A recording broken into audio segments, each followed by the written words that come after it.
ಎಲ್ರಿಗೂ ನಮಸ್ಕಾರ.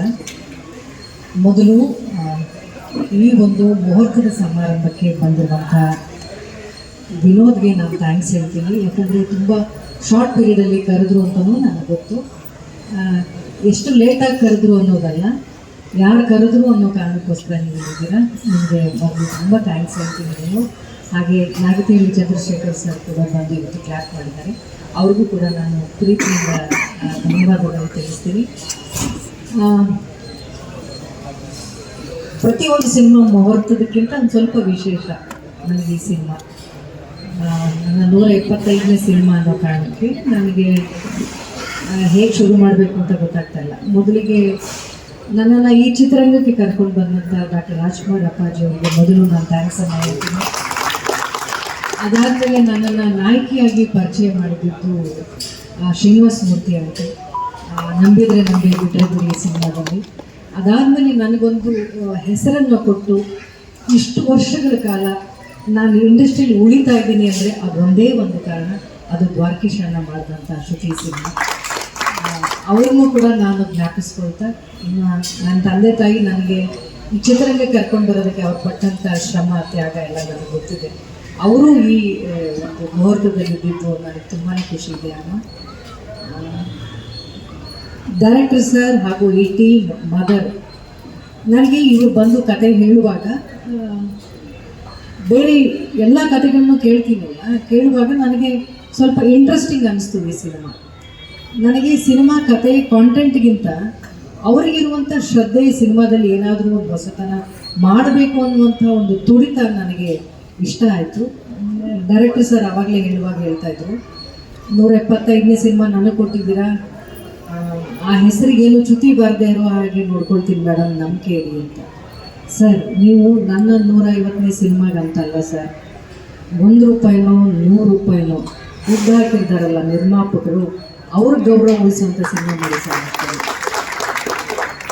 ನಮಗೆ ಅನ್ನ ಹಾಕೋರು ಅನ್ನ ಇನ್ನೂ ಸಿಗ್ತಾನೆ ಇರುತ್ತೆ ಇಂಡಸ್ಟ್ರಿಯಲ್ಲಿ. ಬಂದು 35 ವರ್ಷ ಆಯಿತು, ಇನ್ನೂ ಕೆಲಸ ಮಾಡ್ತಾನೆ ಇದ್ದೀನಿ ಅಂದರೆ ಯಾರೋ ನಿರ್ಮಾಪಕರು ನಮಗೆ ಊಟ ಹಾಕ್ತಾರೆ. ಆದರೆ ಆ ಒಬ್ಬ ನಿರ್ಮಾಪಕರು ಈ ಒಂದು ಸಿನಿಮಾಯಿಂದ ಮನೆಗೆ ವಾಪಸ್ ಹೋಗ್ಬಿಡಬಾರ್ದು. ಅವರು ಇನ್ನೂ ಒಂದು 10-20 ಸಿನಿಮಾಗಳು ಮಾಡಬೇಕು. ಆ ಥರದ್ದು ಒಂದು ಸಿನಿಮಾ ಮಾಡಿ, ಆ ಜವಾಬ್ದಾರಿ ನಿಮ್ಮ ಹೆಗಲ ಮೇಲಿದೆ. ನಮ್ಮ ಎಲ್ಲರ ಆ್ಯಕ್ಟಿಂಗ್ ಈ ಸಿನಿಮಾದಲ್ಲಿ ಏನೋ ನಾನು ಸೂಪರಾಗಿ ಆ್ಯಕ್ಟ್ ಮಾಡ್ತಾ ಇದ್ದೀನಿ, ಏನೋ ಹೊಸದಾಗಿ ಕಾಣ್ತಾ ಇದ್ದೀನಿ ಅಂತಂದರೆ ಅದು ನನ್ನ ಪ್ರಯತ್ನ ಅಲ್ಲ, ಅದು ಅವರ ಕಲ್ಪನೆ. ಒಬ್ಬ ಡೈರೆಕ್ಟರ್ ಒಂದು ಶಾರ್ಟ್ನ ಕಟ್ ಅಂತ ಹೇಳೋದೆ ನಾವು ಆ್ಯಕ್ಟಿಂಗ್ ಅವರ ಕಲ್ಪನೆಗೆ, ನಾವು ಅವರ ನಿರೀಕ್ಷೆಗೆ ನಾವು ನಿಲ್ಕಿದ್ದೀವಿ ಅಂತ. ಅವ್ರು ಕಟ್ ಹೇಳಲಿಲ್ಲ, ಒಮ್ಮೋರ್ ಅಂದರೆ ಅವ್ರು ಕೇಳೋಷ್ಟು ನಾವು ಆ್ಯಕ್ಟ್ ಮಾಡಬೇಕಾಗಿರೋದು ನಮ್ಮ ಜವಾಬ್ದಾರಿ. ಹಾಗಾಗಿ ನಾನೊಬ್ಬ ಒಳ್ಳೆ ಕಲಾವಿದೆ ಅಥವಾ ಒಳ್ಳೆ ಆ್ಯಕ್ಟಿಂಗ್ ಮಾಡಿದ್ದೀನಿ ಅಂದರೆ ಅದನ್ನು ನಿರ್ಧಾರ ಮಾಡೋದೇ ಒಬ್ಬ ನಿರ್ದೇಶಕ. ಹಾಗಾಗಿ ನಿಮ್ಮ ಜವಾಬ್ದಾರಿ ಈ ಸಿನಿಮಾದಲ್ಲಿ ತುಂಬಾ ಇದೆ ಸರ್. ನಾನು ಫಾರ್ ದ ಫಸ್ಟ್ ಟೈಮ್ ಇಷ್ಟು ಸಿನಿಮಾಗಳಲ್ಲಿ ನಾನು ಯಾವ ಸಿನಿಮಾಗೂ ಕೂಡ ವರ್ಕ್ಶಾಪ್ ಮಾಡಿ ಅಂತ ನಾನು ಕೇಳಿರಲಿಲ್ಲ, ಅಥವಾ ನನ್ನನ್ನು ಯಾರೂ ಕೇಳ್ಕೊಂಡು ಬಂದಿರಲಿಲ್ಲ. ಫಾರ್ ದ ಫಸ್ಟ್ ಟೈಮ್ ನಾನು ಡೈರೆಕ್ಟರ್ಗೆ ಹೇಳಿದೆ, ಸರ್ ನಿಮ್ಮ ಶೂಟಿಂಗ್ ಹೋಗೋಕ್ಕೆ ಮುಂಚೆ ಈ ಒಂದು ಸಿನಿಮಾಗೆ ವರ್ಕ್ಶಾಪ್ ಮಾಡಲೇಬೇಕು ನೀವು, ಯಾಕಂದರೆ ಸಾಕಷ್ಟು ಹೊಸ ಕಲಾವಿದರಿದ್ದಾರೆ, ಹೊಸ ಪಾತ್ರಗಳು ಕೊಡ್ತಾ ಇದ್ದೀರಾ. ಒಬ್ಬ ನಿರ್ಮಾಪಕನಿಗೆ ನಾವು ಎಷ್ಟು ಸಾಧ್ಯವೋ ಅಷ್ಟು ಹಾರ್ಡ್ ವರ್ಕ್ನ ನಾವು ಶೂಟಿಂಗ್ ಹೋಗೋಕ್ಕೆ ಮುಂಚೆ ಮಾಡೋಣ ಅಂತ ಕೇಳಿದ್ದೀನಿ. ಎಷ್ಟು ಸರಿ ನಾನು ಅವರು ಒಟ್ಟಿಗೆ ಕೂತ್ಕೊಂಡು ಸ್ಕ್ರಿಪ್ಟನ್ನು ಓದಿದ್ದೀವೋ ನಮಗೆ ಗೊತ್ತಿಲ್ಲ. ನಿಮ್ಮೆಲ್ಲರ ಸಹಕಾರ ಇರಲಿ ಅಷ್ಟೇ. ಡೈರೆಕ್ಟ್ರು ಒಂದು ಒಳ್ಳೆ ಸಿನಿಮಾ ಮಾಡಬೇಕು ಅನ್ನೋಂಥ ಒಂದು ತುಡಿತದಲ್ಲಿದ್ದಾರೆ. ನಾನು ಅವ್ರಿಗೆ ಭರವಸೆ ಕೊಡೋದಿಷ್ಟೇ, ಇದುವರೆಗೂ ಕನ್ನಡ ಚಿತ್ರರಂಗದಲ್ಲಿ ಒಳ್ಳೆ ಸಿನಿಮಾ ಸೋತಿರುವಂಥ ಇತಿಹಾಸ ತುಂಬ ಕಡಿಮೆ ಇದೆ ಸರ್. ನೀವು ಒಳ್ಳೆ ಸಿನಿಮಾ ಮಾಡಿದ್ರೆ ಖಂಡಿತವಾಗ್ಲೂ ಜನ ಬರ್ತಾರೆ, ಆಮೇಲೆ ಅದು ತಾನಾಗೇ ಪ್ರಚಾರ ಮಾಡ್ಕೊಂಡ್ಬಿಡುತ್ತೆ ಒಂದು ಸಿನಿಮಾ. ನೀವು ಒಂದು ಸಿನಿಮಾನ 2 ಗಂಟೆನೂ ತೋರಿಸ್ಬೇಕಾಗಿಲ್ಲ, ಒಂದು ಟೀಸರಲ್ಲಿ ಗೊತ್ತಾಗುತ್ತೆ ಸರ್ ಒಂದು ಸಿನಿಮಾ ಎಷ್ಟು ಚೆನ್ನಾಗಿದೆ, ಚೆನ್ನಾಗಿಲ್ಲ, ಅಥವಾ ಜನ ನಮ್ಮ ಥಿಯೇಟ್ರಿಗೆ ಬರ್ತಾರಾ ಇಲ್ವಾ ಅನ್ನೋದು ಅಲ್ಲೇ ಗೊತ್ತಾಗ್ಬಿಡುತ್ತೆ. So it's hour hard work ಅನ್ನೋದನ್ನು ಮಾತ್ರ ನಾನು ನಂಬ್ಕೊಂಡಿದ್ದೀನಿ. ಅದ್ರ ಮೇಲೆ ಒಳ್ಳೆ ಸಮಯ ಸಿಕ್ಕೋದು, ಒಳ್ಳೆ ಥಿಯೇಟ್ರ್ ಸಿಕ್ಕೋದು, ಆ ಕ್ಯಾರೆಕ್ಟರ್ ತಕ್ಕಂತೆ ಕಲಾವಿದರು ಸಿಗೋದು, ಅದೆಲ್ಲ ಒಂಥರ ಅದೃಷ್ಟ ಥರ ಅದು. ನೀವು ಒಳ್ಳೆ ಕಲಾವಿದರು ತಂಡನ ಆರಿಸ್ಕೊಂಡಿದ್ದೀರಾ, ಒಳ್ಳೆ ನಿರ್ಮಾಪಕರು. ಪಾಪ ಇದುವರೆಗೂ ನಾವು ಒಂದು ಫೋಟೋ ಶೂಟ್ ಮಾಡಿದ್ದೀವಿ, ಅವ್ರನ್ನ ನಾವು ನೋಡಲೇ ಇಲ್ಲ ಅಂದರೆ ಅಷ್ಟು ನಂಬಿಕೆ ಇದೆ ಅವರಿಗೆ ಡೈರೆಕ್ಟರ್ ಮೇಲೆ. ಅದನ್ನು ಇಡೀ ತಂಡ ಉಳಿಸ್ಕೊಳ್ಳುವಂಥ ಜವಾಬ್ದಾರಿ ಇದೆ ಅಂತ ನಾನು ಹೇಳ್ತೀನಿ. ಹಾಗೆ ಹೇಳ್ತಾ ಈ ಒಂದು ಸಿನಿಮಾಗೆ ನಿಮ್ಮೆಲ್ಲರ ಸಪೋರ್ಟ್ ಇರಲಿ.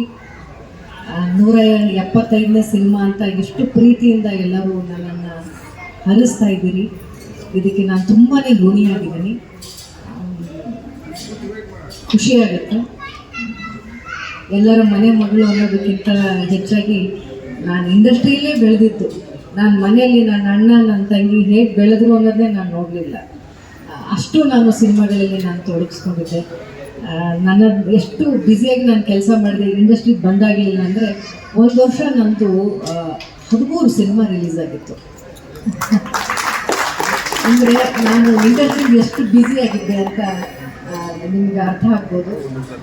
ಮನೆ ಮಗಳಲ್ಲ, ನಾನು ಇಂಡಸ್ಟ್ರಿ ಮಗಳು. ನಾನು ಬೆಳೆದಿದ್ದೇ ಇಲ್ಲಿ ನಾಗೇಶ್ ಅವ್ರು ಕೂತಿದ್ದಾರೆ. ನಾನು ತುಂಬ ಚಿಕ್ಕ ಹುಡುಗಿಯಿಂದ ನೋಡ್ಕೊಂಡು ಬಂದಿರೋರು. ಆ ಥರ ತುಂಬ ಹಿರಿಯರಿದ್ದಾರೆ. ನನಗೆ ಇನ್ನೂ ಕೂಡ ನನ್ನ ಮೊದಲನೇ ಸಿನಿಮಾ ಅನ್ನುವಷ್ಟು ನನಗೆ ಭಯ ಇದೆ. ನಾನು ಫಸ್ಟ್ ಫ್ರೇಮಲ್ಲಿ ನಾನು ಹೇಗೆ ಆ್ಯಕ್ಟ್ ಮಾಡ್ತೀನಿ ಅಂತ ನನಗೆ ಗೊತ್ತಿಲ್ಲ. ಅದಕ್ಕೋಸ್ಕರನೇ ಡೈರೆಕ್ಟರ್ ಸರ್ ಕೇಳಿದೆ, ಸರ್ ಪ್ಲೀಸ್ ನನಗೆ ವರ್ಕ್ಶಾಪ್ ಮಾಡಿ ಇದಕ್ಕೆ ಅಂತ. ಯಾಕೆಂದರೆ ಪ್ರತಿಯೊಂದು ಸಿನಿಮಾಗೆ ಏನಾದರೂ ಕಲಿಬೇಕು ಅನ್ನುವಂಥ ಆಸೆ ತುಡಿತ ನನ್ನಲ್ಲಿದೆ. ಹಾಗಾಗಿ ವರ್ಕ್ಶಾಪ್ ಮಾಡಿ ಸರ್, ಒಬ್ಬ ಒಳ್ಳೆ ಆ್ಯಕ್ಟಿಂಗ್ ಹೇಳ್ಕೊಡುವಂಥ ಒಬ್ಬ ಒಳ್ಳೆ ಮಾಸ್ಟರ್ನ ಕೂಡ ಕರೆಸ್ಕೊಂಡು ಬನ್ನಿ, ಒಂದೊಂದು ಕ್ಯಾರೆಕ್ಟರ್ಗೆ ಒಂದೊಂದು ಮ್ಯಾನರಿಸಮ್ ಇಡಿ ಅಂತೆಲ್ಲ ಕೇಳಿದ್ದೀನಿ. ನನ್ನ ಕೈಲಾದಂಥ ನನ್ನ ಪ್ರಯತ್ನ ಒಬ್ಬ ಕಲಾವಿದೆಯಾಗಿ ಅವ್ರು ಕೊಡುವಂಥ ಒಂದೊಂದು ರೂಪಾಯಿಗಾಗಿರಲಿ ಅಥವಾ ನನಗೆ ಸಿಗ್ತಾ ಇರುವಂಥ ಒಂದು ಪಾತ್ರಕ್ಕೆ ನಾನು ನ್ಯಾಯ ಒದಗಿಸ್ಬೇಕು ಅನ್ನುವಂಥ ಎಲ್ಲ ಪ್ರಯತ್ನ ನನ್ನ ಕಡೆಯಿಂದ ಆಗ್ತಾಯಿದೆ. ಚಿತ್ರತಂಡದಿಂದ, ನಿರ್ದೇಶಕರಿಂದ ಕೂಡ ನಾನು ಅದನ್ನೇ ಬಯಸ್ತೀನಿ ಸರ್. ನೀವು ಎಷ್ಟು ದಿನ ಅಂದ್ಕೊಳ್ತೀರೋ ಅಷ್ಟು ದಿನದಲ್ಲೇ ಸಿನಿಮಾ ಮುಗಿಸಿ.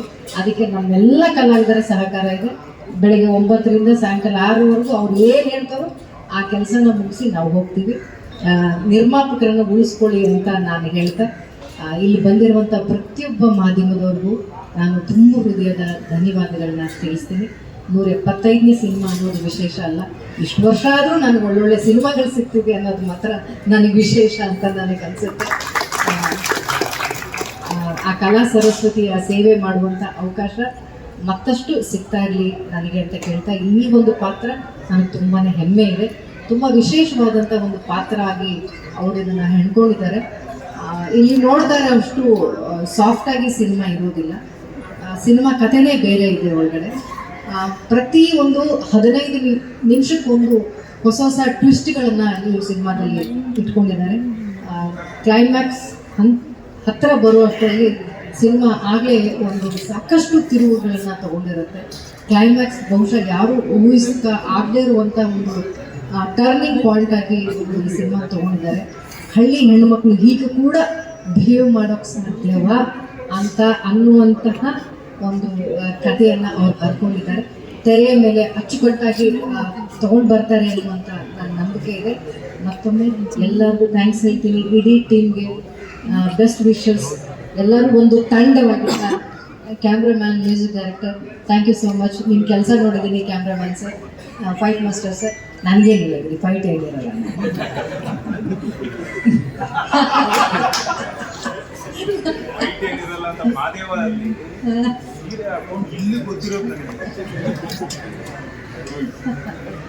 ಶಾಕ್ ಆಗಿದ್ದೆ.